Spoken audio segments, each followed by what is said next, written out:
반갑습니다. 더 배움의 김준호입니다. 이제 우리 첫 시간 한번 들어가 보겠습니다. 일부 근현대사. 이제 사진에 이제 빔을 갖다가 빔이 띄워져 있는데 빔보다는 이제 그 근현대사 있죠. 계량기 이제 큰 그림부터 먼저 한번 가볍게 보고 있죠. 그 다음에 이제 그 빔과 함께 진도로 갖다 하나 나가보도록 하겠습니다.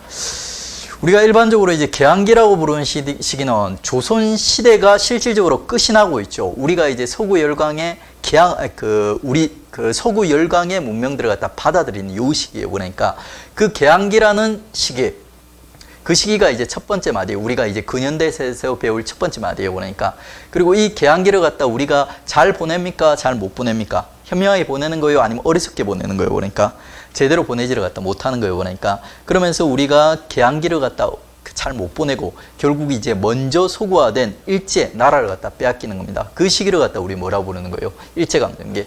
그래서 보시면 근현대사의 첫 번째 마디는 개항기입니다. 개항기. 그리고 이제 두 번째 마디가 일제강점기.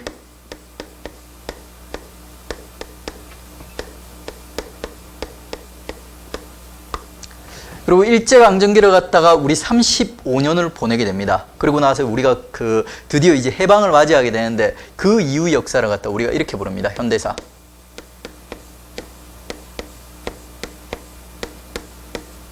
일반적인 국사에서는 개항기, 일제강점기, 현대사를 갖다가 끝을 내면 공부가 끝이 나는 거예요. 그러니까 더 이상 국사 공부할 게 없는 거죠. 그러니까 근데 우리 같은 경우는 요거를 갖다 끝내고 나면 진짜 이제 주인공이 등장하는 거예요. 그러니까 진짜 주인공이 뭐예요? 그러니까 군대 특수사. 예. 요쪽에서 거의 한 절반 정도가 나오고 있죠. 그 다음에 군대 특수와 관련돼서 한 절반 정도 요렇게 나온다고 보시면 돼요. 기본적으로. 이 세 개를 갖다 우리 하나하나 공부할 건데 순서대로 이제 공부를 하려면 이제 개항기부터 이렇게 공부를 해 나가면 되는 거예요. 그러니까. 그리고 이 개항기가 있지 않습니까? 조금 까다롭습니다. 그러니까 우리 이제 근현대사 중에서 가장 까다로운 파트 물어보면 학생들 전부 개항기 얘기합니다. 그러니까.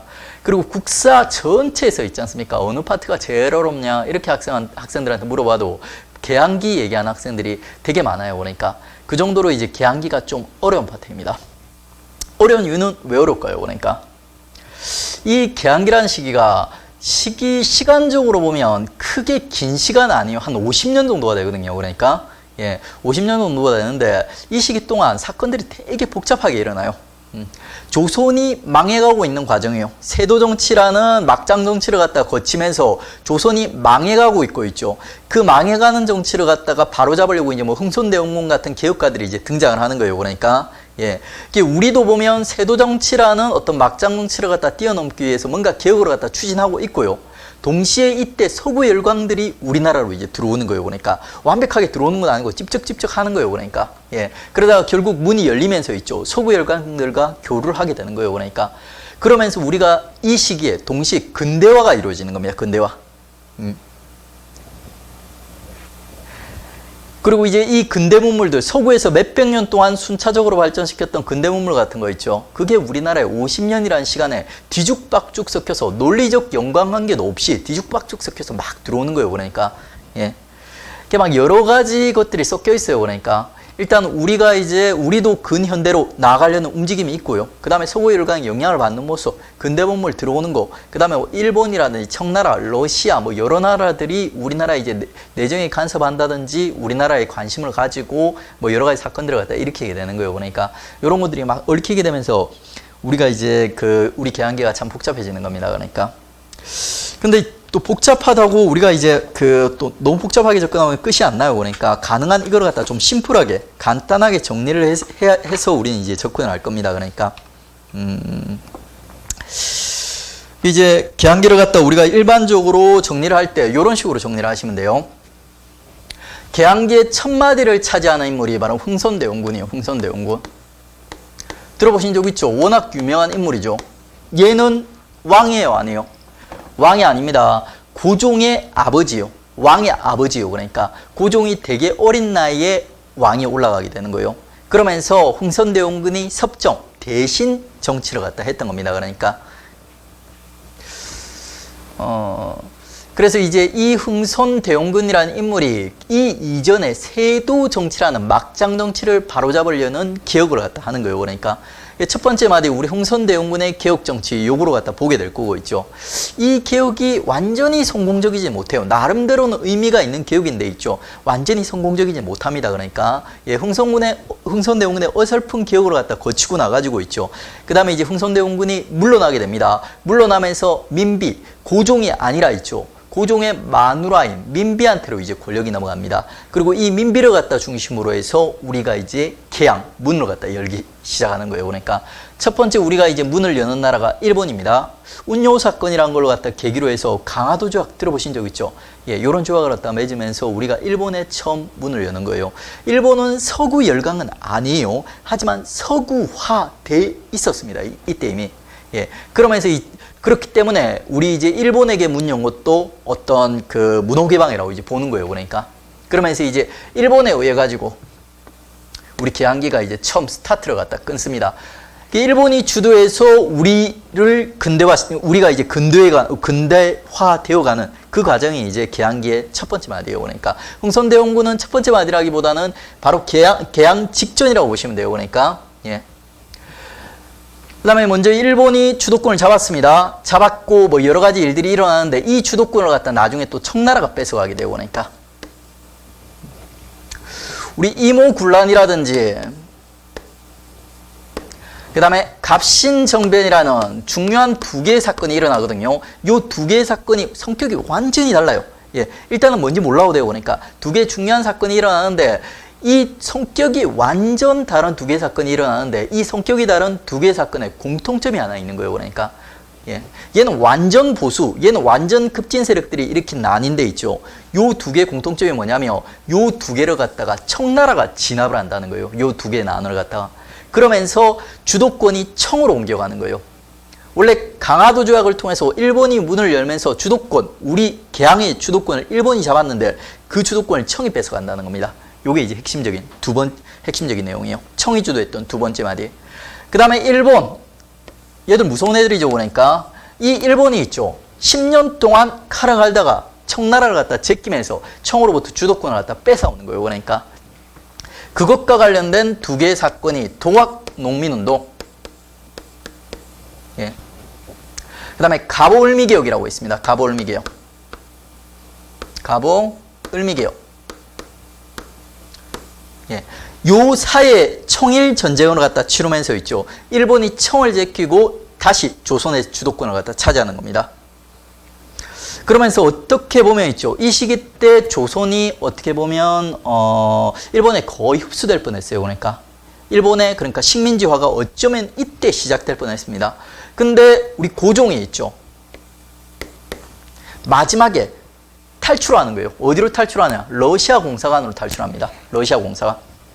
아간파천이라는 사건이에요. 그러니까 아관이 어디냐면 러시아 공사관입니다. 러시아 공사관으로 고종이 도망을 가는 거예요. 그러니까 그러면서 우리가 한 10년 정도 있죠. 마지막 다시 한번 개혁할 수 있는 기회를 갖다 얻게 되는 거예요. 그러니까 예, 그때 고종이 두 가지 개혁을 갖다 진행을 했던 거예요. 그러니까 두 가지 개혁.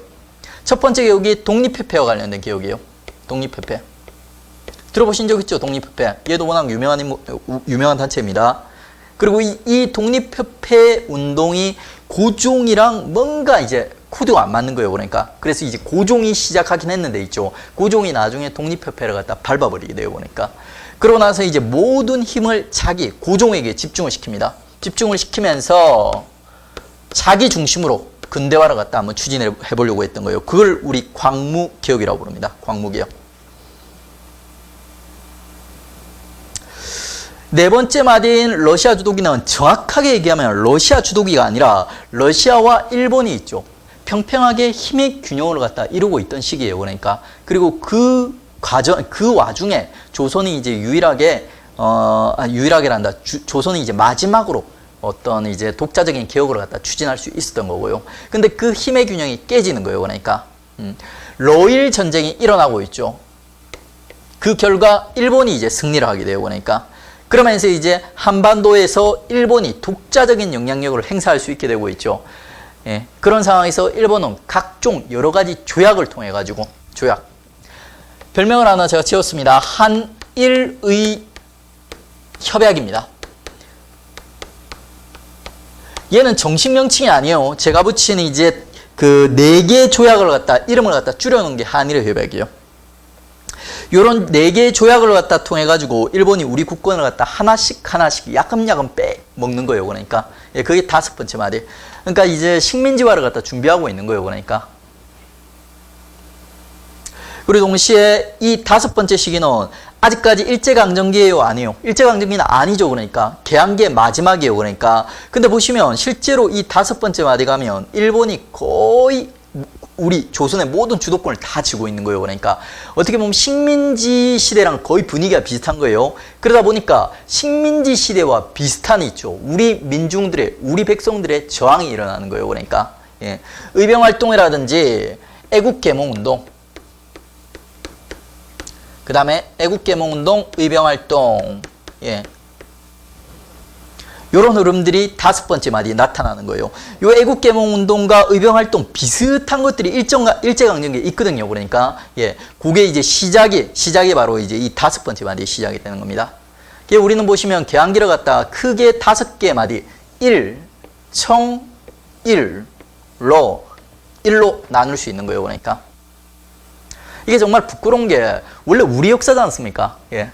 우리가 우리 역사를 갖다 원래 주도를 해서 가야 되는 게 상식이에요. 그러니까. 근데 그게 아니라 있죠. 이 개항기 때는 우리가 우리 역사의 주도권을 빼앗기고 있죠.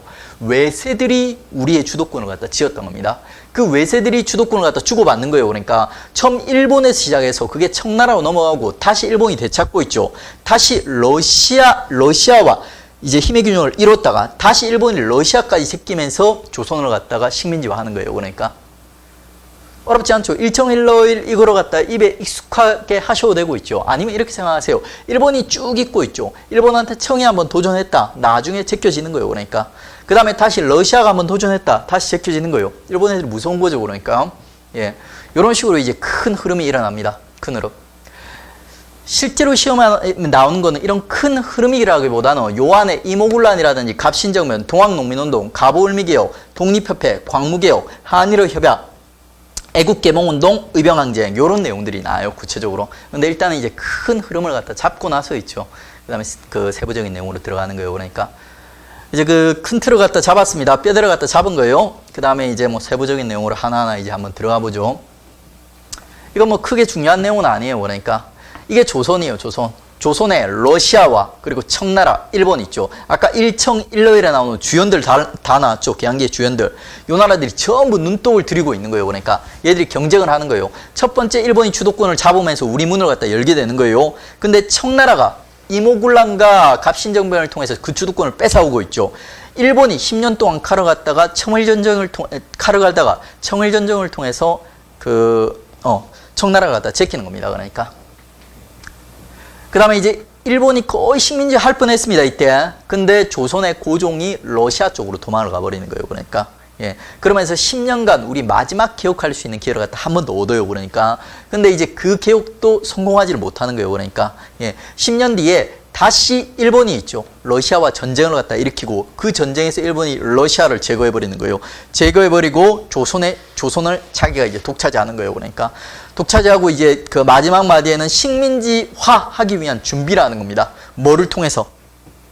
4개의 조약을 통해서 한일의 협약. 이건 정식 명칭 아닙니다. 근데 꼭 외워주세요. 그러니까 예, 한일의 협약이라는 걸 통해서 식민지화할 준비를 하는 겁니다. 그리고 이제 그 실질적으로 이제 분위기를 보시면 이 다섯 번째 마디로 가버리면 있죠.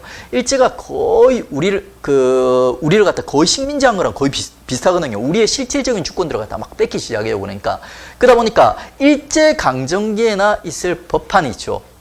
우리의 저항이 시작이 되는 거예요. 그러니까 항일의 의병, 그 다음에 애국개몽운동. 예.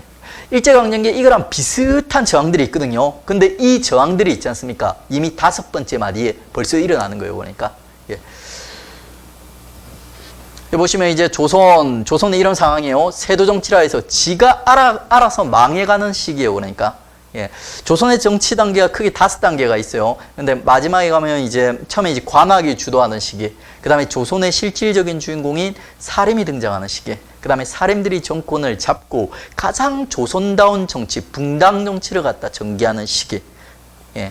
그 다음에 이제 이 붕당 정치가 이제 쇠퇴하는 거예요. 첫 번째 1단계 쇠퇴가 이제 황국 정치라는 게 있어요. 그러니까 그다음에 2단계 완전 막장 정치가 이제 세도 정치예요. 그 세도 정치 아래 조선이 지가 알아서 망해가는 과정. 예. 그 과정에서 우리가 정말 운이 없이 있죠. 그러니까 누가 건드리지 않아도 지가 알아서 망할 상황 때쯤 있죠. 우리가 이제 외세 들어갔다, 무서운 외세 들어갔다 접하게 되는 거예요. 그러니까. 예. 그리고 이제 이 시기를 갖다 잘 못 보내면서 우리가 결국 이제 일본의 나라를 갖다 빼앗기는 겁니다. 제가 뭐 황국이니 붕당이니 방금 얘기했는데 이건 여러분 시험 문제가 아니기 때문에 몰라도 되고 그러니까 예, 정근대사를 갖다 아시는 분이면 그냥 복습한다 생각하면서 한번 돌이켜 보시면 되고요. 아니면 그냥 넘어가시면 됩니다. 예. 전반적인 이제 외세들의 상황이요. 이거 크게 중요하지 않습니다. 일단 일본 제일 먼저 개항을 한 건 청나라예요. 그러니까 청나라. 근데 청나라는 좀 자존심이 있지 않습니까? 자기가 세상의 중심이라는 자존심이 있죠. 그래서 얘들은 서구 문물을 적극적으로 받아들이지 않습니다. 그러니까 중체 소용이라 해서 중국의 어떤 근본이라든지 이런 건 유지하면서 서양의 기술만을 받아들이자. 이게 중국의 태도예요. 청나라. 그렇기 때문에 얘들은 근대화가 좀 늦어요. 그러니까. 근데 일본 애들은 있죠. 중국보다 더 늦게 개항을 했어요. 그러니까. 예. 근데 얘들은 자존심이 없는 거예요. 그러니까. 예. 그렇기 때문에 얘들은 근본부터 서구화시키기 시작한 거예요. 그러니까 정신부터 해서 문화부터 해가지고 있죠. 제도 이런 것까지 다 바꾸기 시작한 거예요. 아주 적극적으로 개화를 갖다가 진행을 했기 때문에 청나라보다 더 빨랐던 거예요. 그러니까. 이런 일본의 개화 노선을 갖다가 우리 메이지 유신 문명 개화론 이렇게 이제 표현을 하는 겁니다. 이런 것들은 크게 중요하지 않아. 이건 그냥 뭐 중요한 건 아니에요. 그러니까. 예. 그다음에 이제 러시아. 러시아는 동아시아의 국가라기보다는 유럽의 국가죠. 근데 이 나라 이제 땅덩어리를 보면 유럽부터 해가지고 동아시아까지 길게 이렇게 눈구렁이처럼 길게 이제 걸쳐져 있는 거예요. 그러니까 이 러시아가 있죠. 청나라로부터 연해주를 갖다가 얻어내는 거예요. 원래 연해주는 있죠. 청나라의 땅입니다.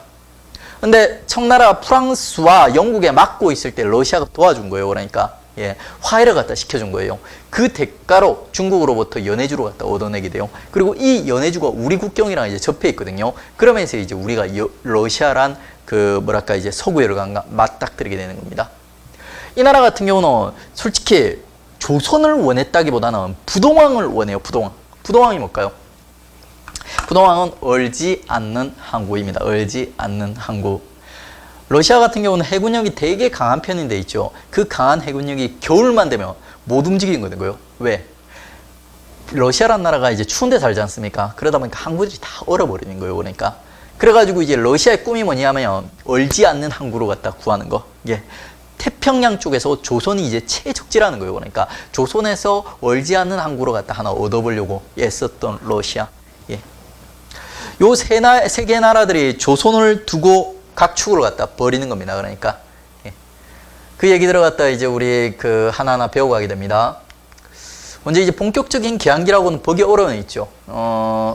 요거는 이제 보시면 이제 개항기의 큰 맵이에요. 일청일러 일. 예쁘게도 있죠. 일본 주도했던 시기에 강화도 조약 2차 수신사 2개 사건이 있습니다. 청나라 주도했던 시기에 이모군란 갑신정변. 예. 그 다음에 이제 일본이 주도했던 시기에 동학농민운동 가보올미개혁. 러시아가 주도했던 시기에 광무개혁 독립협회. 그 다음에 일본이 주도했던 시기에 요거는 이제 여러분 이제 교재에 나오면 조금 바뀌어 있을 겁니다. 그러니까 예, 한일의 협약이라는 그러니까 이제 일본이 조약을 통해서 우리 국권을 뺏어가는 과정. 그 다음에 두 번째 우리의 저항, 항일 의병이라든지 있죠. 그 다음에 애국 계몽운동. 예, 요런 것들이 일어나게 되는 거예요. 그러니까. 그리고 그것들을 갖다 이제 논리적으로 이렇게 쭉 시간적으로 이제 연결한 건데, 이거는 지금 여러분한테 설명해 봤을 때 머리만 아파요. 그러니까 요거는 이제 개항기를 다 끝내고 나서 들어야죠. 그런 거구나. 이렇게 알 수가 있습니다. 그러니까. 일단은 이제 하나하나의 사건들을 갖다가 이제 우리가 공부를 해 나가야 됩니다. 첫 번째 이제 세부적으로 들어갈 부분은 요 강화도 조약 있죠. 우리가 문 열기 직전 상황이에요. 그러니까 흥선대원군이란 인물이 있죠.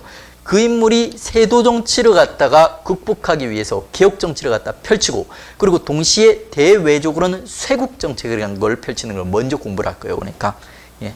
먼저 이제 흥선대원군 들어가겠습니다. 흥선대원군은 고종의 아빠예요. 얘는 왕이 아니에요. 근데 왕 대신에 있죠. 세도 정치가 쌓아놓은 똥을 치우기 위해서 그 개혁 정치를 갖다 펼친 인물이에요. 그리고 나름대로 이 개혁 정치가 또 의미가 있는 거예요. 그러니까 나름대로 잘했어요. 그러니까 물론 한계도 있지만 그러니까 예. 그렇기 때문에 이제 흥선대원군의 정치를 갖다 먼저 딱 보고 있죠. 그 다음에 이제 일본이 주도했던 강화도 조약, 예, 이쪽으로 이제 연결해서 들어갈 겁니다. 흥선대원군의 정치는 우리가 크게 이제 두 파트로 나눠서 정리를 할 겁니다. 먼저 대내 정치, 그리고 이제 뒤쪽에 보시면 대외 정치가 있어요. 대외 정책. 대내 정책은 어려운 말이 아니에요. 그러니까 국내에서 흥선대원군이 어떤 정치를 펼쳤나 그걸 갖다 보는 겁니다. 그러니까 쉽게 얘기하면 있죠. 세도 정치라는 그 세도 가문이라는 특정 가문들이 국가의 모든 권력을 갖다가 독점을 하고 있죠. 예. 정치를 갖다 엉망으로 했던 게 세도 정치예요. 그 세도 정치를 타파하려고 했던 게 흥선대원군의 정치입니다. 그러니까 흥선대원군의 개혁이고요. 어떤 식으로 왕권을 강화해가지고 세도 가문들을 갖다 누르려고 하는 거예요. 그러니까 이렇게 보시면 이제 흥선대원군의 대내 정책의 가장 핵심적인 키워드를 갖다 하나 잡아라. 그러면 이제 왕권 강화라고 볼 수 있어요. 왕권 강화. 거의 대부분의 모든 정책들이 왕권 강화와 연결이 되어 있습니다. 그러니까 그 이전에는 세도 가문, 안동김씨, 풍양조씨라는 특정 가문의 권력이 집중되어 있었거든요. 그걸 갖다가 이제 그런 정치를 갖다 타파하고 왕권을 이제 강화하려고 했던 겁니다. 그러니까 어떻게 이제 왕권 강화하는지 우리 하나하나 보겠습니다. 먼저 이제 세도 정치를 타파해야 되는 거예요. 세도 정치기의 권력기구를 갖다 타파하는 겁니다. 세도 정치기의 세도 가문들이 권력을 독점할 때 사용했던 기구가 비변사라는 기구가 있어요. 그러니까 정근대사 공부 좀 하셨던 분들은 비변사라는 기구 들어본 적 있을 거예요. 그러니까 원래 조선의 최고의 정무기구, 최고의 의사결정기구가 뭐예요? 의정부죠. 그러니까 근데 임진왜란을 거치면서 비변사라는 조금 엽기적인 기구가 하나 탄생을 하는 거예요. 그러니까 그리고 이 기구가 점점점 성장을 해가지고 있죠. 임진왜란 지나고 나면 그 다음에 조선 후기 가버리면 의정부를 갖다 누르는 국가의 최고 기구로 부각하는 거예요. 그 비변사를 갖다가 세도 가문들이 독점을 하는 거예요. 독점을 하고 있죠. 독점을 해가지고 국가의 권력을 갖다 독점을 하는 겁니다. 그러다 보니까 흥선대원군 입장에서는 비변사를 갖다 혁파할 수밖에 없습니다. 혁파하고 원래 체제로 돌리는 거예요. 의정부와 상권부. 이 비변사의 무서운 점이 뭐냐면 군권과 그 다음에 행적, 정책 결정권을 모두 가지고 있다는 거예요. 의정부 같은 경우는 일반적인 정책 결정권만 가지고 있었는데 비변사는 군사권과 일반 행정까지 다 결정할 수 있었던 거예요. 그러니까 예. 그 엽기적인 비변사라는 공룡을 갖다 해체해버리고 있죠.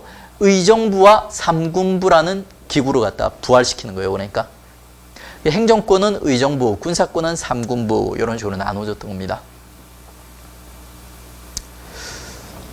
그 다음에 흥선대원군이 봤을 때는 사림도 얘들 세도 가문이랑 다를 바가 없다고 봤어요. 사림은 누구예요? 조선시대 양반들 얘기하는 거예요. 사림들, 지방 양반들. 그래가지고 이 사림들도 흥선대원군이 견제하는 모습을 보여줍니다. 그러니까 어떻게? 소원을 철폐합니다. 이 사림들의 세력 기반 중에 하나가 이제 소원이라는 게 있어요. 그러니까 유향소 해가지고 유향소, 그 다음에 향약, 소원이라는 세 개의 그러니까 사림들의 힘의 기반이 있거든요. 근데 이 중에서 소원을 갖다 철폐해버리는 거예요. 전국에 700개가 넘던 소원들 중에 있죠. 소원을 갖다 다 철폐하고 47개만 딸랑 남겨놓는 거예요. 예, 되게 과격한 개혁이에요. 그러니까 사림들이 되게 드세게 반발하는 데 있죠. 그럼에도 불구하고 흥선대원군이 소원 철폐를 갖다 과감하게 해버립니다. 그러니까 그 다음에 흥선대원군 법전도 안 왔습니다. 법전 2개가 나와 있는데 육전조론은 크게 안 중요해요. 그러니까 대전해통은 꼭 기억을 해 주십시오. 대전해통. 보통 이제 조선시대라든지 우리 조선시대 역사 같은 걸 갖다 한번 공부해 보신 분들은 알 건데 왕권을 강화하려는 왕들은 있지 않습니까? 법전 같은 걸 갖다 손대는 경우가 많아요. 왜 그랬냐면 왕권을 강화하는 과정에서 자기가 생각하는 바람직한 왕권이 강한 정치 질서에 있죠. 그러니까 이 정치 질서를 갖다 법으로 딱 박아버리는 거예요. 그러니까 예, 흥선대원군도 대전해통이라는 법전을 갖다 쓰게 돼요. 그러니까 조금 문제가 어렵게 나오면 대전해통은 있죠. 요거랑 바꿔서 나올 수 있어요. 대전 통편. 얘도 나름 중요해요. 왜 그러냐면 이게 조선 후기에 가장 유명한 임금인 정조 있죠. 정조의 작품이에요. 정조의 작품. 정조 때도 왕권 강하면서 법전 하나 쓴 거예요. 이름이 되게 비슷하죠. 그러니까 대전 통편 해통이죠. 그러니까 바꿔서 나올 수 있어요. 그러니까 대전 통편이 다시 돌아왔다 해서 돌아올 해 들어갔다 이렇게 기억을 하시면 됩니다. 대전 통편과 대전 해통만 구별해 주세요. 육전조례는 조금 나오기 어려워요. 육전조례는 중요하지도 않고요. 그러니까 대전 해통을 쓰면서 좀 빠뜨린 게 있거든요. 그걸 갖다 좀 보완을 한 거예요. 그러니까 그 다음에 흥선대원군의 개혁 중에서 가장 과감했던 그리고 가장 어이없었던 개혁 마지막으로 이제 배웁니다. 그러니까 경복궁 중건. 근데 이 경복궁 중건은 마지막으로 정말 다룰게요. 나머지 민생 안정을 위한 정책들 다루고 나서 이 경복궁 중건을 다루도록 할게요. 왜 그러냐면 이 경복궁 중건이 흥선대원군이 물러나는 사건과 관련이 되는 거예요. 그러니까 흥선대원군이 개혁이 초기에는 나름대로 인기가 좋았어요. 그러니까 사림이라든지 그 세도 가문이라든지 기존의 기득권들한테는 저항을 많이 받았는데 있죠. 민중들한테 되게 인기를 갖다 끌었던 거예요. 민중들의 지지를 갖다 받았던 거예요. 그 지지를 바탕으로 흥선대원군이 개혁을 추진할 수 있었던 겁니다. 그러니까 근데 나중에 가면 경복궁 중건에서 이제 인기를 잃고 실패하게 되는 거예요. 그러면서 흥선대원군이 내려오게 되는 겁니다. 그러니까 그게 맨 마지막에 다루겠습니다. 그 다음에 이제 민생안정. 요것도 어떻게 보면 왕권 강화도 연결이 돼요. 그러니까 여러분 왕들 있지 않습니까? 왕들은 백성이 잘 사는 걸 원할까요? 아니면 백성이 가난하기를 원할까요? 조금 바꿔서 질문을 해볼까요? 그러니까 여러분들 왕가 있죠. 그 사이에 기득권, 뭐 귀족이라고 하죠. 귀족 혹은 양반, 기득권들이 있어요. 얘들은 항상 경쟁하는 관계예요. 그러니까 얘들이 취향을 우리 한번 알아보죠. 그러니까 일반적인 백성이 있죠. 일반적인 백성, 양인이라고 합니다. 지금으로 치면 뭐 중산층이라고 해야 되나? 어쨌든 그냥 일반적인 백성. 그 다음에 노비가 있어요. 노비가 뭔지는 여러분 다 알죠. 그러니까 서양말로 하면 이제 노예죠. 그러니까 사람은 사람이 돼 사람 취급을 못 받는 재산 취급을 받는 애들이요. 그러니까 이런 애들이 있어요. 여러분 상식적으로 생각했을 때 왕은 백성들을 좋아할까요? 노비를 좋아할까요? 다 좋아할 것 같아요. 아니에요. 그러니까 백성들을 좋아합니다. 왜 그럴까요? 얘들은 세금을 내는 거예요. 그 세금이 어디로 들어가는 거예요? 국고로 들어가지 않습니까? 국가의 창고로 들어가고 그건 왕의 돈이에요. 왕의 돈. 그렇기 때문에 왕은 노비를 좋아합니다. 노비가 아니라 백성을 좋아하는 거예요. 그러니까 그럼 노비는 좋아할까요? 싫어할까요? 같은 이유로 싫어하는 거예요. 얘들은 세금 내요? 안 내요? 안 내는 거예요. 그러니까 왕은 백성들을 갖다 좋아하는 거예요. 그러니까 근데 그 사이에 기득권이 있죠. 귀족들은 백성을 좋아할까요? 노비를 좋아할까요? 백성들은 있죠. 귀족들한테는 별로 도움이 안 돼요. 귀족들은 노비를 좋아합니다. 왜? 노비는 자기 사유재산이지 않습니까? 사유재산. 그렇기 때문에 귀족들은 끊임없이 일반 양인들을 갖다가 노비로 만들려고 하고요. 왕은 끊임없이 노비들을 백성으로 만들려고 해요. 그러니까 왕은 이제 노비가 싫은 게 이것들 세금도 안 내죠. 거기다 자기의 정치적인 경쟁자인 귀족 있지 않습니까? 귀족의 경제력이 되는 거예요. 그렇기 때문에 왕은 끊임없이 있죠. 노비를 백성으로 만들려고 이렇게 하는 거예요. 그러니까 일반 왕은 그렇기 때문에 현명한 왕이라면 정상적인 왕이라면 민생을 갖다 안정시키고 백성들을 갖다 돌볼 수밖에 없는 거예요. 병신 같은 왕들이나 있죠. 백성들을 갖다 내버려 두는 거예요. 그러니까 흥선대원군도 나름대로 현명한 정치가였어요. 그래서 이제 민생을 안정시켜서 왕권으로 강화시키려고 했던 겁니다. 그러니까 이 이전 시대에 세도 가문이 삼정의 문란이라고 해서 세 가지 세금과 관련된 여러 가지 그러니까 폐단을 갖다 이야기하고 있었어요. 세 가지 세금과 관련해서 백성들을 갖다 괴롭히고 있었던 거예요. 그러니까 이거를 갖다가 흥선대원군이 바로 잡는 거예요. 그러니까 바로 잡는 거. 먼저 이제 전정, 군정, 황곡 이게 바로 삼정이에요. 삼정. 요것과 관련된 문란들을 갖다가 세도 가문이 이야기하고 있었던 거예요. 그리고 흥선대원군은 이거를 바로 잡으려고 했던 거예요. 먼저 이제 전정의 문란 보겠습니다. 전정의 문란은 이거는 이제 백성들을 괴롭혔다기보다는 이런 거예요. 그러니까 이 당시 가면 이제 세도 가문이라든지 사회 기득권들 있죠. 몇몇 기득권들이 조선의 거의 모든 땅을 독차지하고 있었던 거예요. 그러니까 근데 그리고 이 사람들이 되게 힘이 세거든요. 그러다 보니까 이 땅에 대한 세금 낼까요? 안 낼까요? 안 내죠. 그러니까 그래가지고 이제 그 땅에 대해 세금을 갖다 걷는 작업들을 했어요. 양전사업. 양전사업은 밭전자예요. 밭전. 양. 수량할 때 양자를 갖다 얘기하는 거예요. 봐서의 양을 계산하다 이런 뜻이요. 토지조사예요. 지금으로 치면 토지조사. 토지조사에서 뭐 하려고요? 세금 거두려고. 예.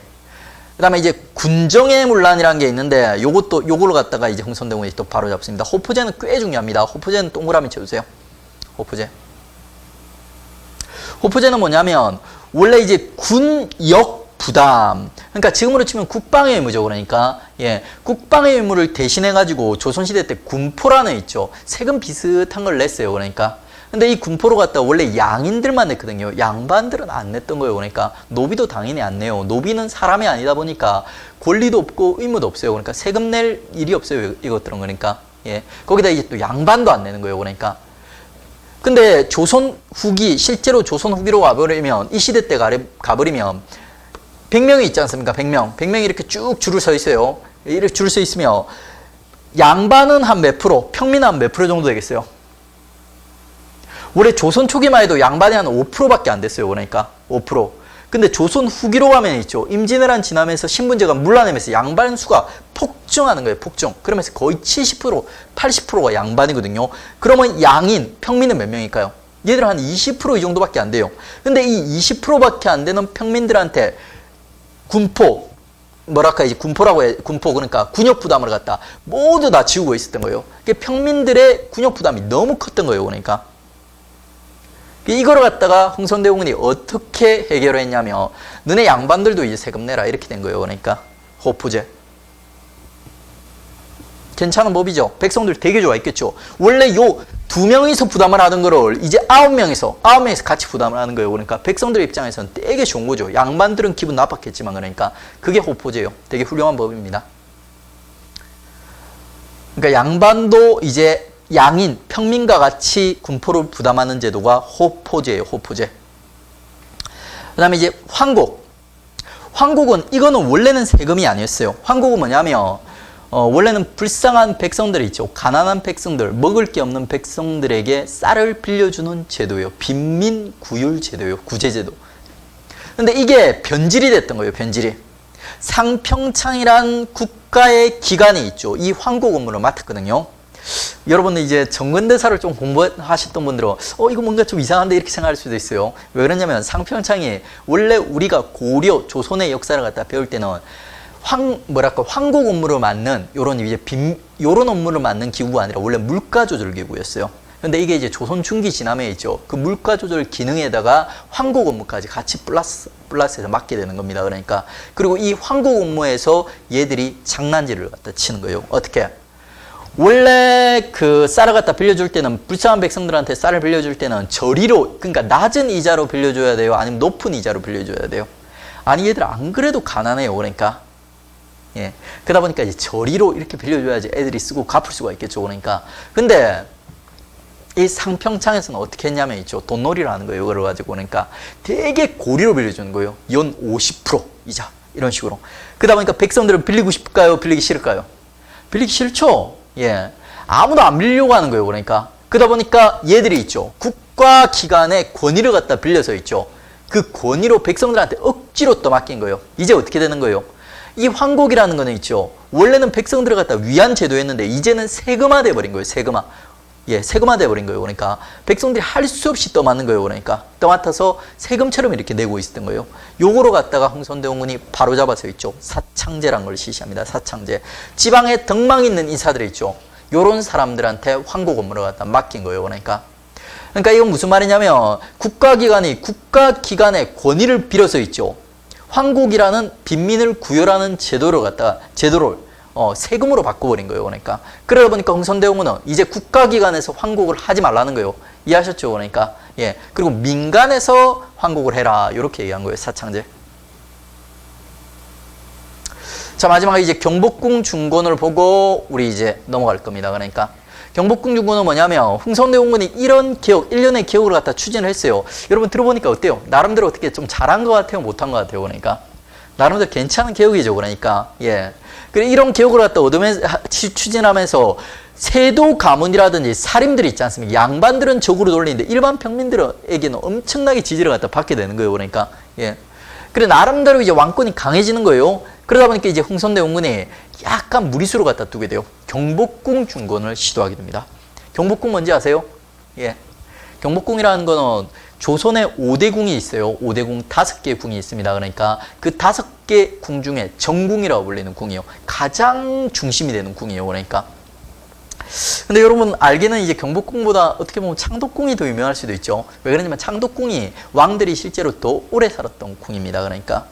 왜 그러냐면 이 원래 조선을 건국하면서는 원래 조선을 건국하면서 이제 왕들이 지냈던 곳은 경복궁이었어요. 근데 이게 임진왜란으로 불타버리는 거예요. 그러니까. 그리고 이거를 갖다가 있죠. 재건을 못한 거예요. 왜 그러냐면 규모가 너무 크고 돈이 많이 들어가지고. 이게 조선 후기에 있죠. 어떤 왕도 경복궁을 중건할 시도를 갖다 못했어요. 그러니까. 근데 겁없이 있죠. 흥선대원군이 경복궁 중건을 갖다 시작을 해버린 거예요. 그러니까. 돈이 어마어마하게 드는 거예요. 이 당시 안 그래도 나라 가난한데. 예, 그 돈을 갖다 흥선대원군이 어떻게 충당을 했는가, 어떻게 무리함에 충당을 했는지 보는 거예요. 그러니까 처음에는 이제 원납전, 국가 재정으로 감당이 안 돼요. 그래 기부금을 받는 겁니다. 원납전, 원에서 납부하는 돈이라는 거죠. 그러니까 예, 근데 나중에는 백성들이 이래요. 그러니까 원망하면서 납부하는 돈, 원납전. 원납전보다 더 중요한 게 당백전이에요. 동그라미 쳐주세요. 당백전. 아니 이렇게 기분까지 모아도 돈이 그러니까 엄청나게 드는 거예요. 그러니까 예, 경복궁 같은 그 규모 있는 궁궐 같은 거는 도시 하나 건설하는 거랑 비슷해요. 그러니까 어떻게 보면 이제 도시 하나 건설하는 것보다 더 많이 들 수도 있죠. 그러니까 예, 어마어마한 돈 드는 거예요. 예. 그래가지고 이제 그 당백전을 발행하는 거예요. 당백전. 이 당백전은 뭐냐면 돈이에요. 돈. 우리 원래 조선 후기에 일반적으로 쓰던 돈을 갖다 우리 뭐라고 하는지 아세요? 상평통보라고 합니다. 상평통보. 엽전이라고 돼요. 예. 보통 이제 꾸러미에 이렇게 채워서 다니는 돈 같은 거 드라마 같은 데 보면 나오죠. 그러니까 그게 엽전 상평통보예요. 그 조선시대뿐만이 아니라 우리 역사 최초로 있죠. 그 실질적으로 전국에 유통된 화폐가 바로 상평통보예요. 그 돈이 이제 유통되고 있었는데 그 돈에 100배의 가치를 가지는 있죠. 가지는 돈 들어갔다 찍어낸 거예요. 그러니까 막 찍어낸 거예요. 그러니까 그 돈이 지금의 이제 화폐 가치로 치면 거의 한 10,000원 요 정도로 칠 수 있거든요. 요 정도 가치예요. 그러니까 그러면 그 당백전은 이제 얼마짜리 화폐예요? 그러니까 100만 원짜리 화폐예요. 그러니까 예, 그러니까 100만 원짜리 화폐를 갖다가 정말 겁없이 막 찍어낸 거예요. 그러니까 막 찍어내서 그 돈으로 경복궁 중건을 한 거예요. 그러니까 예. 어떻게 보면 괜찮은 생각이기도 한데 이게 경제를 좀 경제적인 감각이 좀 있으신 분들은 야 이거 이러면 안 되는데 이런 생각이 드실 거예요. 그러니까 그 우리 사회 내에 있죠. 우리 경제 내에 돈이 막 풀리지 않습니까? 그럼 어떤 부작용이 일어나게 돼요. 그러니까 인플레이션이 일어납니다. 인플레이션. 우리 물건 있지 않습니까? 우리 사회에 존재하는 물건은 딱 정해져 있어요. 크기가 지금 정해져 있는 상태에서 더 늘어나지 않는 상태에서 있죠. 원래는 요만큼의 화폐가 요만큼의 물건이랑 교환이 된 거예요. 근데 화폐가 어마어마하게 불어나 버리는 거예요. 그러니까 그러면 어떤 경제적 부작용이 일어나는 거예요? 인플레이션이 일어납니다. 그러니까 돈의 가치가 떨어져 버리는 거예요. 물건 값이 원래는 1,000원 하던 게 있지 않습니까? 이제 10,000원으로 올라가 버리는 거예요. 그러니까 예. 이러면서 이제 경제적 인플레이션 완전히 어떻게 보면 초인플레이션이죠. 엄청난 인플레이션이 일어나면서 그 민중들이 이제 마음이 흥선대원군을 갖다 떠나게 되는 거예요. 흥선대원군이 여기저기서 욕을 갖다 들어먹게 되는 거예요. 그러니까 예, 그러면서 이제 흥선대원군이 이제 물러나게 되는 겁니다. 그러니까 묘지림은 중요한 건 아닌데 가볍게 설명해 드리면 그 궁궐 짓는데 나무 같은 거 있죠. 오래된 나무 같은 거 많이 들죠. 그러니까 그래가지고 이제 나무 같은 거 되게 비싸고 되게 오래된 나무들, 귀한 나무들이 필요했는데 이 나무들을 갖다 양반들의 그 조상 무덤이 있지 않습니까? 무덤에 있는 나무들을 갖다가 뺏어왔던 거예요. 그러니까 이런 것도 이제 양반들의 미움을 받았겠죠. 그러니까 이런 식으로 해서 이제 흥선대원군이 물러나게 되는 겁니다. 그러면 이제 흥선대원군의 대내 정치 다 봤습니다. 그 다음에 이제 흥선대원군에 조금 쉬었다가 흥선대원군의 대외 정치 쪽으로 들어가도록 하겠습니다.